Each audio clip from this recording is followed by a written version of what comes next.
Horror Sucks. I'm Carter Rhodes, and I've been on fire twice in my life. And I'm Ashley Atkins, and I like to start fires, but I did not start Carter on fire. Totally unrelated events, yes. Exactly.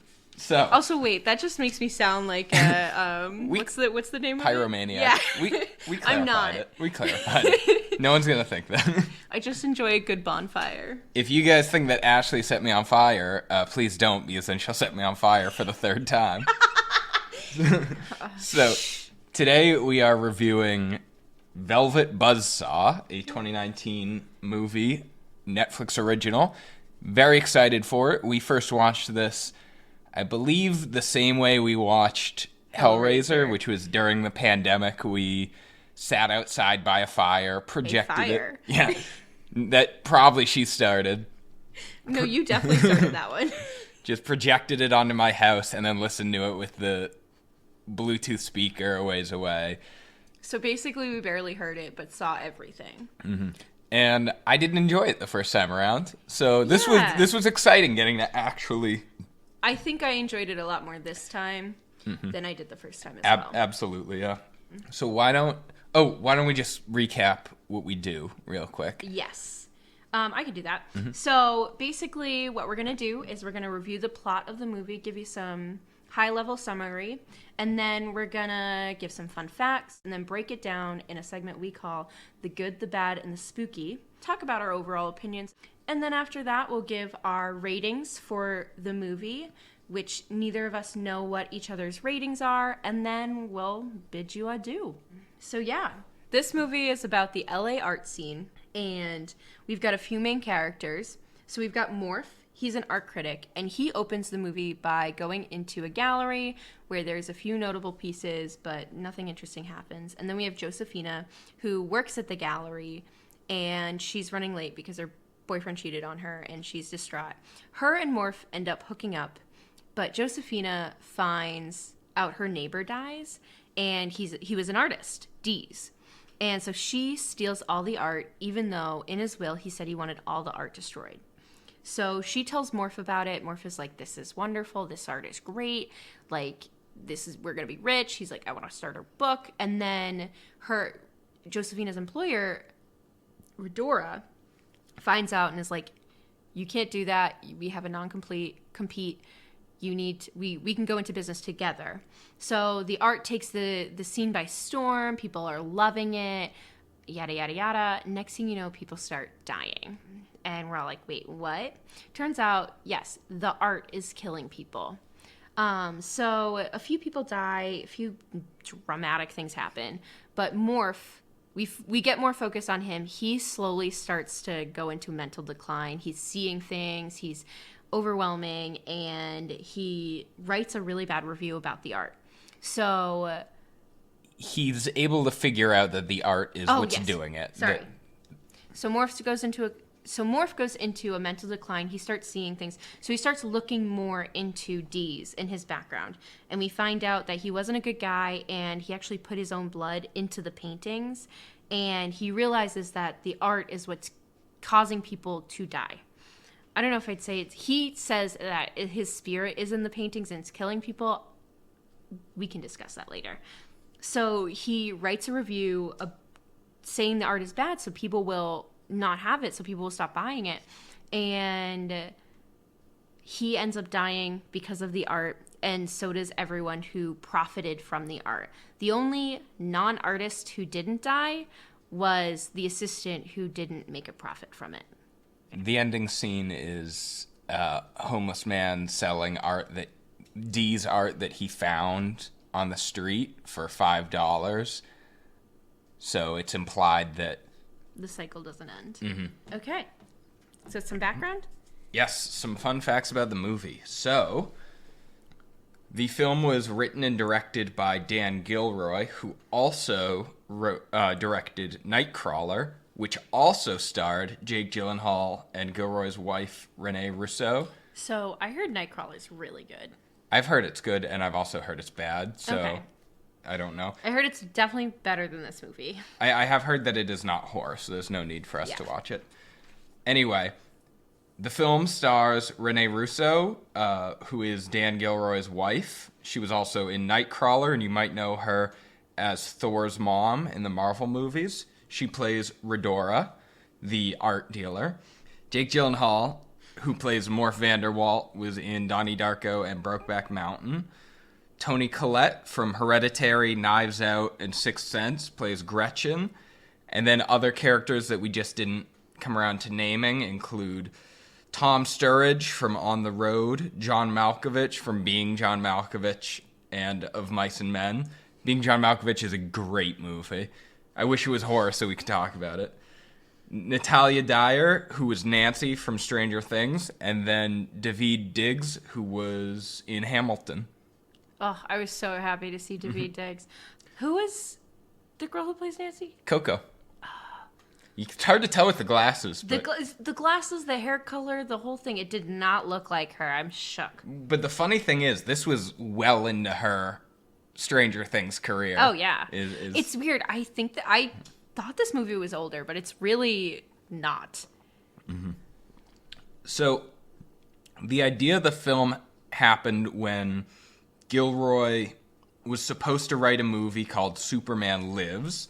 It was going to be directed by Tim Burton and star Nicolas Cage as Superman. But for financial reasons, the film imploded. Nicolas Cage was going to be Superman? I'm really disappointed that one didn't go through. Gilroy felt like he'd wasted a year and a half of his life on this project. So he finally came to terms with it sitting on a beach watching waves wash away at the footprints he made, and ultimately that became the post-credit scene in the movie, which is when John Malkovich's character, an artist who had struggled throughout the movie, finally let go of trying to sell art and made something just for himself. And that was, in a sense, what Gilroy was doing with this movie. Very poetic. That is poetic. Mm-hmm. The phrase Velvet Buzzsaw is apparently slang for cunnilingus. Oh. News to me. Okay. I also don't have anything to elaborate on that with. That's the entirety of that particular fact. The Gilroy specifically picked names that were supposed to be larger than life because he wanted to represent the character as being so eccentric. And that results in names like Morph Vanderwalt, Redora Hayes, John Don Don, Vetril Dees, and Ray Ruckenspear. Gilroy has said that one of his main inspirations for this film was The Ring. You know, as I was watching it, I was like, there's a lot of Ring parallels. It was weird. Yeah, I did pick up. Sorry. So, this movie was Toni Collette's sixth horror movie. She was also in Sixth Sense, Fright Night, Krampus, and Hereditary. That's only 4. I'll figure out what the 5th one is later. And John Malkovich's third. He was also in Mary Riley and Bird Box. John Malkovich, Toni Collette, and Jake Gyllenhaal have all combined for 4 Oscar nominations, so it was a very star-studded cast. And lastly, the funnest of the facts, more than 100 pieces of art were created for this film in order to act as the background. They created Sphere, all of Deeze's work. Another one was called GoPro Kindergarten. And they said they had a lot of fun trying to be creative and think up art pieces. Very nice. Mm-hmm. Do we have a Rotten Tomatoes? Did you forget? I didn't look it up because it wasn't noteworthy. Okay. It was generally in the high 60s, I believe. Okay. I think it was 5.9 on IMDb. Essentially, people didn't love it. Yeah. But not so much that it's really worth talking about. It's just it wasn't a well-received movie. Yeah. All right, now we're going to get into the good, the bad, and the spooky, starting with... The good. Dun, dun, dun. So let's talk about what we liked about this movie. Okay. Would you like to start? Yes, I would. So what I really liked was the aesthetic. Mm-hmm. Specifically the character design. I know you already mentioned that he purposely chose these ridiculous names. I think, honestly, that was flawless. Mm-hmm. I have no complaints about that. It definitely... They felt untouchable, and I feel like he really did a great job of kind of capturing that. I also felt the character motives were mostly clear. Mm-hmm. There were some things that were questionable, but for the most part they had like clear intentions of like why they were doing specific things, which I liked. Part of what really helped with that was that the acting was so incredible. Jake Gyllenhaal and John Malkovich just had incredible performances. Yes. Toni Collette's incredible as always. Oh, I love her. Yeah. She's so good. So they really helped bring essentially almost stereotypes to life, and they were really just larger than life characters instead of what someone imagines the art world looks like. Any other actors this movie would have not even be considered. Like, yeah, they really made it what it is. Do you want to jump in with a few? Yeah, they were silly, but they took the role seriously. I was gonna say they were silly, but it was intentional. Like everything they did was 100% commitment. There was nothing that was semi. Morph does a great job of being the critic who can't turn it off. Like when he goes to his girlfriend's room, he mentions, "Oh, your sofa's too small. It makes for the height of the ceiling, it makes the room look so big." He mentions that at the funeral, he mentions the coffin color and how it's tacky. That was so funny. When he sees her, he's like, "I love that sweater. Corn silk is a great color on you." He just definitely can't turn it off. I love John Malkovich because he played just this tortured artist who, it wasn't tired. He just really gave off this impression of an artist who the world was leaving behind rather than tortured like Vincent van Gogh. He had beaten alcoholism and now he was just trying to get back into the art world, and he just wasn't good. It was a nice take on that. I agree. And it was just two incredible jobs that really helped tie together the movie. But what I want to talk about first is Jake Gyllenhaal's butt. We got to see it. I'm cutting that. No, we're not. No, this is We got not... to see Jake Gyllenhaal's butt. That is absolutely worth talking about. Oh, we got to see it? Yeah. Oh, I thought you were saying... Oh, no. I thought you were saying, we need to see it. No. I was like, I'm not doing this again. Okay. Honestly, I don't even think I really noticed it. There was a lot of butts in this movie. I'm surprised you didn't notice. Like, the top 3 tags on IMDb is nudity, male nudity, gay man has sex with woman. So, I remember the seduction scene very clearly, and I thought that was weird. But also in a... Like, it was weird, but true to their characters, because she just kind of doesn't seduce him, but does seduce him. Like, they've been together before, so they just kind of rekindled that, but it was just so odd, and I don't need to go into detail about it. I'm glad you brought that up, because there was one part of that I enjoyed, which was when he comments on her skin color. He says, "Your skin is the most beautiful cross between almond and saddle brown." He fully commits to these colors. But later in the movie, she's killed by the colors from the graffiti. That was such beautiful foreshadowing. Ooh, I didn't see it, but now here, that was good. He's talking about colors on her skin, and then she's actually killed by it. Ooh. Very good. Chills. Yeah. I will say, honestly, I think some of the deaths were really good. They were very poetic in terms of, like, because Morph is killed by art he didn't like. They're all killed by art that they critique. Yeah. Well, yeah, you're right, because... Well, what did Josephine critique about the street art? She just, in general, was, throughout the movie, pretty dismissive of it. She's like, would you rather go back to spray painting in a garage somewhere? Oh, that's true. And it is a bit of a stretch, but Redora was like embarrassed talking about her past. Yeah, no, that I would say I noticed that. She like, someone brought up the band and she was like, "Oh, that was another life." Like, kind of just changed the topic very quickly. So yeah, that's a good point. Oh, you're so smart. Yeah. I really loved the concept of art killing people. I thought that was it was creative. Which it was a creative movie, a creative killer. I thought that was pretty good. I really liked the music in general. It was pretty good. There were some scenes that it was distracting, but in general it was a great job of setting the mood without overtaking the scene. I think so. I feel the same way with Hellraiser. I didn't really notice the music for the most part, which is a good thing, I think. One of the best scenes for me was the exposition scene when they're talking about Vetril Deeze's past and recapping why he's kind of a sketchy, dark dude. And the way they made the scene is it's Morph writing a book and doing research on the book, and it's a voiceover as he's writing it. That was good. A unique way of conveying a lot of backstory. Really, admittedly, it was pretty choppy, but the medium they chose meant that it was interesting. Yeah, they were able to tell us a lot just directly to our face without us being... Without the characters telling us themselves. Mm-hmm. I think it was good intentionally. I will say, this is kind of going back to Scream. There was a moment where she was texting, and I remember it being good, but I can't remember details now. Mm-hmm. I liked the art itself in the movie. Yes. All of it looked like art that belonged. Nothing seemed like something a prop designer made. But it also was able to lightly criticize art.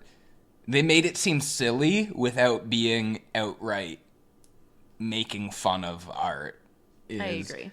It just pointed out, how silly it was. There was the woman who died, and people thought she was a part of the exhibit. That was my favorite scene. There was a scene where people mistook trash for art, but otherwise it wasn't like someone just threw up a banana peel on the wall and said, "Look, it's art. It's whatever I say." No, it was art, for sure. It was good though. I enjoyed it. You could tell each piece had something it was trying to say. Like Hobo Man actually was supposed to represent Superman. His movie after it failed, is because it's like he lost his job and now he's homeless. I really, really loved the ending scene and the post-credit scene. The post-credit scene was probably the closest thing I've ever come to a good happy ending in a horror movie. Is this guy Piers, who I talked about how he's a likable character. Redora tells him to borrow her beach house and just stay there until he creates art just for him, not for anyone else. And so he leaves and is entirely saved from all the death that's happening. And the movie ends with him on a beach just drawing in the sand, making his own art just for himself.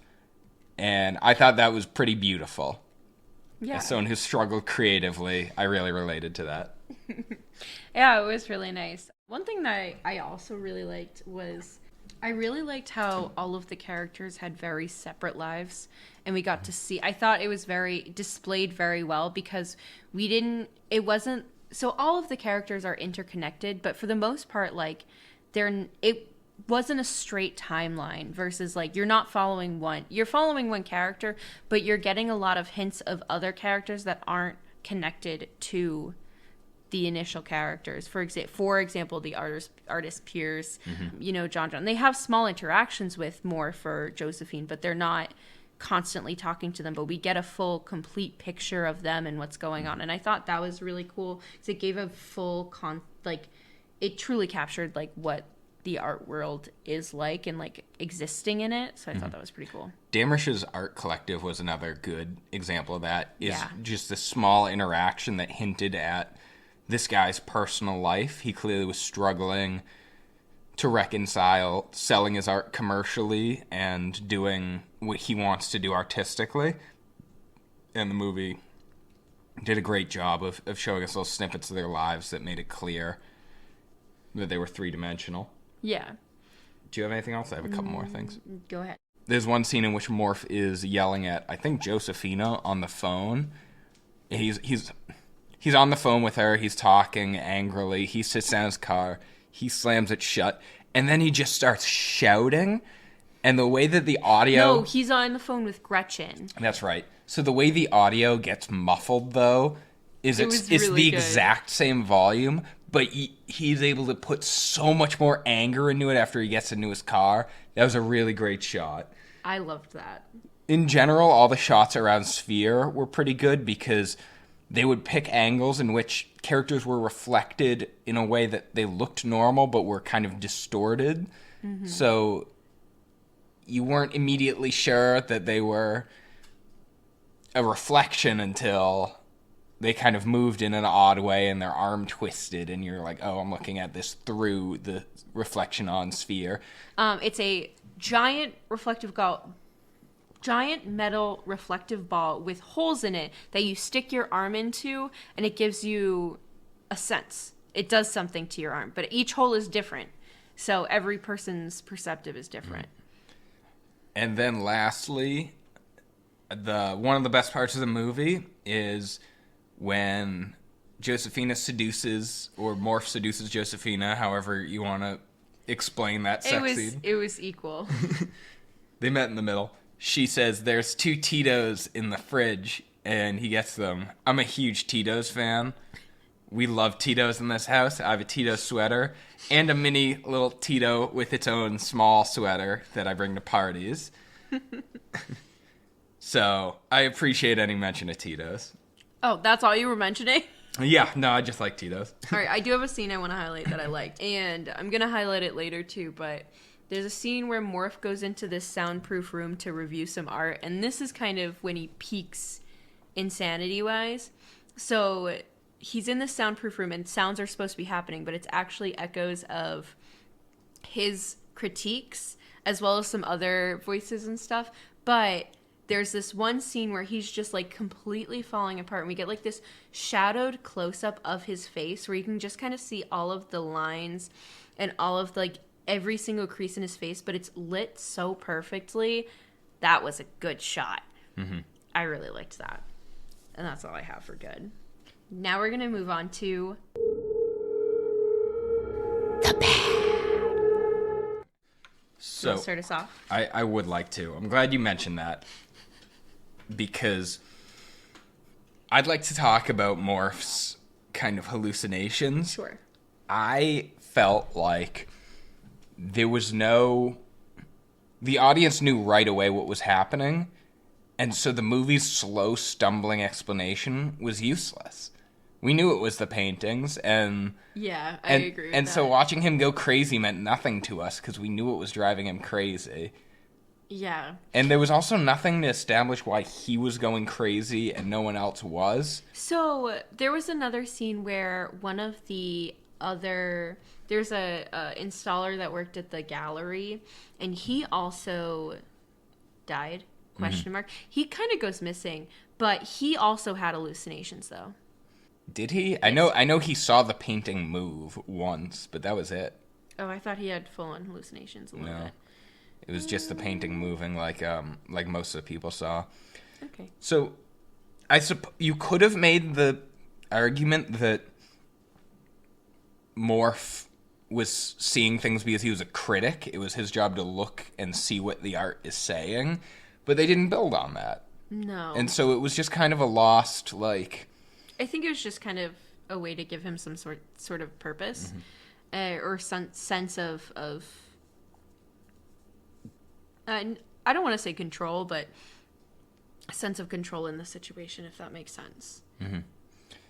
And then another issue I had with it ties into this is the trailer for the movie reveals that he painted with his blood, and the movie tries like this big reveal, but it was a key part of the trailer. Yeah, if you haven't seen the movie, just watch the trailer.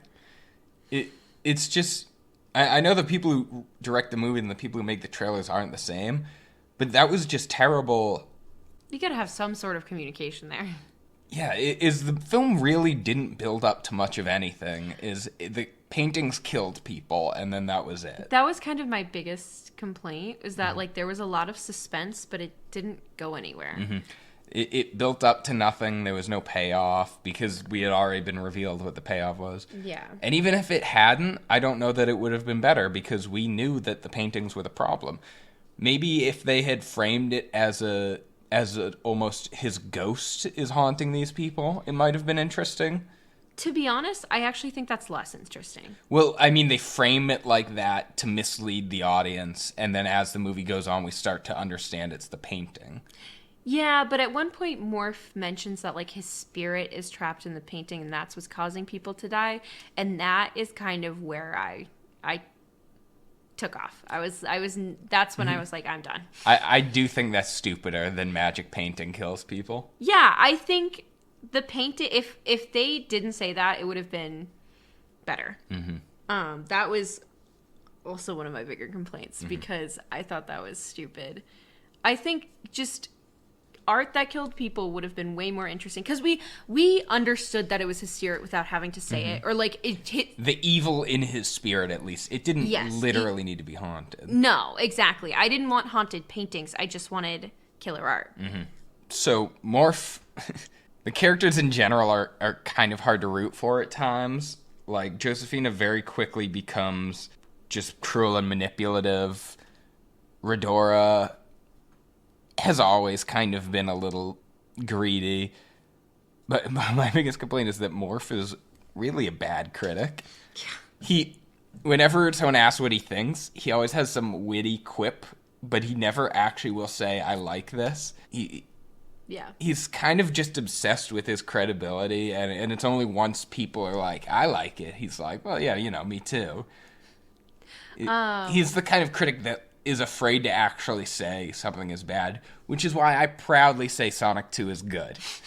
And that might ruin my credibility, but I'm not going to make my critiquing career off of insulting cheap shot movies. So the other thing on that, though, his critiques got worse. Like, after he critiqued the ex-boyfriend's.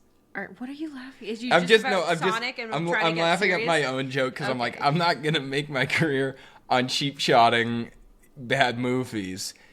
Anyway, hope you watched our episode from last week, Zombievers. Wow, you are. I said I liked Zombievers though. Yeah, so, I did too. Yeah. Sorry. Go ahead. Back to Morph. Best name. His critiques started getting worse after reviewing the ex-boyfriend, and I just thought that was kind of funny too. Mm-hmm. I don't know where I forget where I was going with that. I had something to say. I'm sorry to have interrupted you with that. It's okay. I stopped it myself. So one thing I want to talk about, besides the fact that the movie was really slow in building suspense, there was just the fact that Josephine stole art from her dead neighbor. I don't know. I just thought that was a little tasteless. It would not be my move. And I put that on my bad. I didn't like when the painting, especially in the beginning, it didn't do this later, but when the paintings came to life, there was this like fire effect happening. There was no need for it. No. It was spooky. Why would you? Because they wanted you to feel the spookiness. The guy's in a car and like the painting is like turning to look at him. That's pretty spooky. You don't need it to like glow. Yeah. It's cheesy. I agree. One thing I want to talk about. So when Josephine and Morph break up, they went on a break, and she goes and gets with David Diggs' character, who was unimportant, and I honestly was very disappointed he didn't have a bigger role. But he comes in, he's like, what are you doing? And he's like, how are you with this guy? And she's like, we're on a break. And it just felt very Ross from Friends. We were on a break. But I want to talk about Gretchen's Death. I loved the idea of it, but the scene where she actually gets her arm chopped off and she gets the arm chopped off and then she kind of falls over as blood is spewing from the nub. Yeah. And it was almost a little overacted, mm-hmm. but it fit with her character, mm-hmm. but I just didn't like it. This is only tangentially related, but mm-hmm. just in general, a lot of those scenes, part of my issues were it would frame the shot in a way that immediately made it clear this character is going to be killed by this. Oh, and it was lame. Yeah. It wasn't like Hellraiser where you see the nail and you know it's going to happen. This was like, in 2 minutes you'll get to see this character die. And I mean a long 2 minutes. Mm-hmm. Not like a two shakes of a lamb's tail. It was just very... There was no build-up because there was no tension. And worst of all, Redora was the only character that ever escaped almost dying, which meant that until then, and it was at the very end of the movie, until then we didn't know that the characters could escape, that they had a chance to live. And so we weren't rooting for them to escape. We thought they were just doomed. Yeah. It literally wasn't until she dodged it that I thought any of them had a chance at surviving. I mean, I thought that one I think was probably one of the best surprises because I thought she was going to get free. And then her tattoo started. That was like really, like, I actually enjoyed that death. Yeah. I don't know why I put it on my bad list. That was one thing I have. Like, Coco gets out, scrapes by.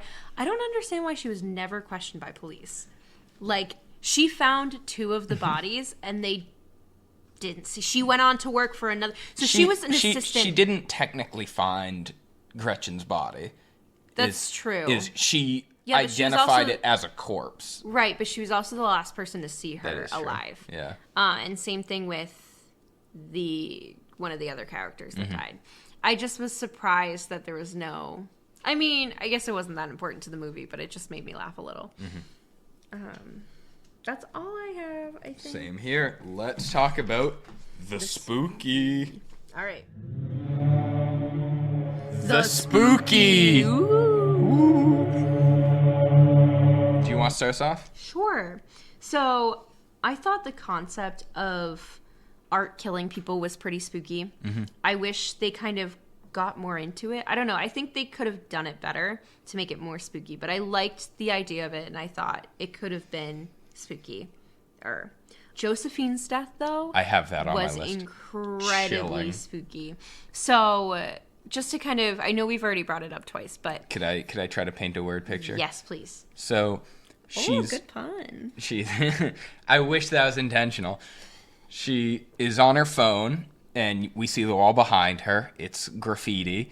The camera pans so that we see her back. We hear noise, and when it pans back, the graffiti's been replaced by an art gallery built into the wall showing the graffiti. Clearly just like a trick of the art.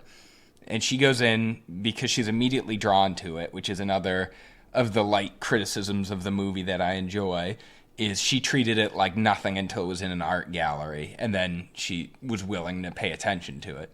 So she's on the phone, and the paintings start to melt, and the colors trace their way up the floor, and they start running up her leg and soaking into her skin, and eventually she notices, and the last shot of her is zoomed in as the color goes into her eye and penetrates the pupil. And then... That pupil shot was so good. It was really good. And then the next thing we see is people are towing her car because it's been parked there for so long. And the graffiti, as it zooms in, you can faintly see like her outline of her screaming. That was chilling. Yeah. That was such a good scene. I loved that scene. The other scene that I thought was pretty spooky, so kind of back to the morph in the sound studio, that actually was really spooky because he shuts the door and it's like there's no sound. It's completely, and then all of a sudden he starts hearing all these voices echoing from this way and that way, and he kind of, at first you're thinking like, oh, it's like a trick. Someone set this up to play him. And he starts unraveling and going insane, and like we're getting all these flashes of just what he's experiencing in this room, and anxiety is heightened, and then the door opens and he's like, and the guy who from the museum is like, I'm so sorry, we're having some technical difficulties, and you're just like, that was all just him. And I thought that was pretty spooky for me.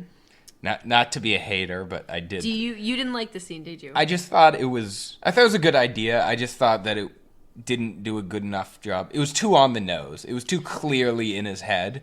If it had walked the line a little bit more, like maybe it's part of the art, I think I would have enjoyed it, but it was...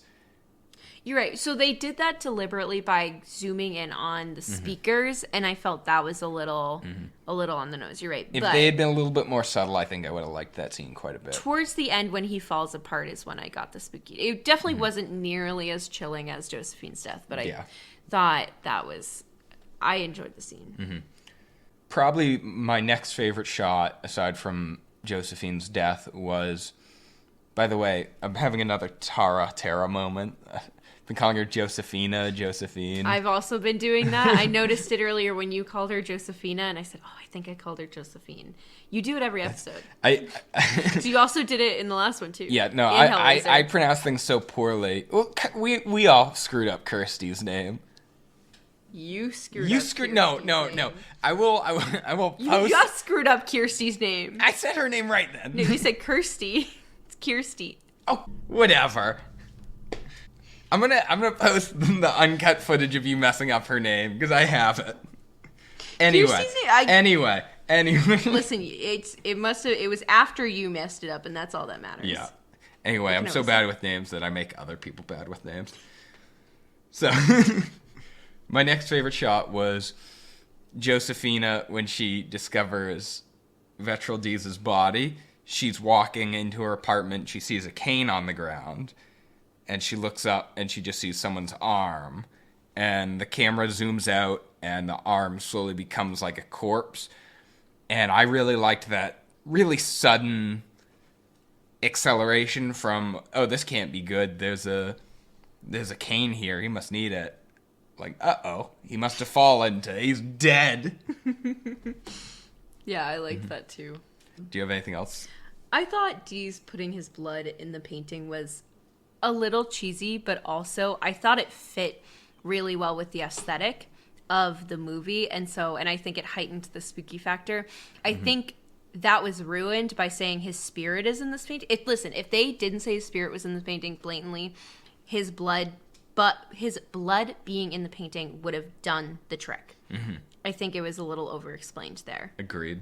But I did like the fact that I thought that was kind of spooky that he put his own blood in his paintings. Mm-hmm. That's all I have. Okay. So, time for my favorite line, which is Gretchen is trying to make room for Sphere to be shown in an art gallery. And she says, move Banyo's horse penis or the jeweled vagina. Put one inside the other for all I care. That was a good line. There's a lot of pretty good lines. Very few funny lines like that. Most of the other ones were Jake Gyllenhaal criticizing the guy's coffin. So, we mentioned in our Scream episode that good horror is when it talks about two things at once. Mm-hmm. And, for example, Get Out talks about just very bare bones, spoiler alert, the story is about people trying to kidnap someone and put their consciousness into that person's body. But it's also talking about slavery. The problem with this movie... You just ruined Get Out for me. I just realized I should have said I haven't seen it. I have no idea why you... I said spoiler alert, too. You did, and it took me too long. That's okay. Anyway, so the thing about Velvet Buzzsaw is it nails the second part, where it talks about deeper themes. Does outstanding. It's about capitalism. It's about trading, the trade-off between art and money. It's about greed. But it really, when you strip down all the themes, it's not an interesting horror movie. No. It's paintings kill people, and then that's it. The thing is, I do think paintings killing people could be an interesting horror movie. It's a good concept. Right. I think it just needs to be done. The way this was done, it was more about the LA art scene than about the horror, which honestly, though, I'm kind of fine with as a movie, not as a horror movie, but yeah. The problem is though that the horror movie part is generally the easiest part to get right, which is why there's so many bad horror movies, is everyone nails the first part and just skips the second. So, ultimately, the movie's not scary. The spooky scenes, since you know what's happening, they're super slow and boring. But some of the slack is picked up by outstanding acting, creative cinematography, and the really great double meaning behind most of what's happening, even if it is mostly single meaning. It kind of is. But I kind of felt like this movie, the aim of this movie was also to be a work of art in its own right, and I kind of enjoyed that as well. I felt that was kind of done well with the meaning and the eccentricity of the movie. All right, so we're going to move on to the ratings. Would you like me to start? Yes. Okay. So I'm going to give this 4 killer spheres. I liked it. I think it's a decent movie. I wouldn't say it's a good horror movie. It's a decent movie. But it is a little slow, but the acting and a lot of the dramatics of it make up for that. So I would say I might be lowballing it a little, but I will stick with 4. Okay, well, my answer is the 6th Toni Collette horror movie, 6 out of 10. As it turns out, I was incorrect, and Toni Collette was only in 5 horror movies. Here's to a 6th one, which is why I gave it 6 stars. Well, 6 Toni Collette horror movies. Okay. Excellent. So, I almost forgot my comparison. Oh my goodness. So, if this movie, if Velvet Buzzsaw was an art piece, it would be a modern art masterpiece, because you can look at it and you can feel like you can look at it and tell there's something pretty good there. You don't understand it, but it's clearly not something like a kindergartner threw together. It might resonate with you, but in your heart, it's not something you want to be looking at. Nice comparison. Thank you. Okay. So, that's all for this episode. Next week, we will be watching Ghost Ship, which you can see on Amazon, and I don't know what else. We did not prepare well. Unfortunately, Ghostfish is not available. Did I say Ghostfish? Great beer. I recommend it. Ghost Ship is available on YouTube, Amazon, Apple Pay, Vudu for $2.99. I do actually recommend it because it's a pretty good movie. So, Well, thank you all for listening. Oh, I do have a fun story. Shout out to all of the workers at Auto Pizza who recognize us when we go in for trivia as the horror ones. I do just want to point out that it's because every time we make our team name the Horror Sex Podcast, it's not like we're getting recognized. No, we purposely make it so. I hope they listen. I highly doubt it. But I'm so sorry to disappoint you this week at trivia. Yeah, it was because I wasn't there. I'm their geography rock. Carter covers a lot of bases that the rest of us don't cover, but Carter would not do as well without the rest of us. Oh, no, we I'd all be terrible. contribute. Okay, so thank you all for listening. Please, please, please, if you like what you hear, rate, review, subscribe. You can follow us on Instagram at Horror Sucks Podcast. And stay spooky. Horror Sucks is brought to you by Wild Thing Media, production done by Carter Rhodes, and music and editing done by me.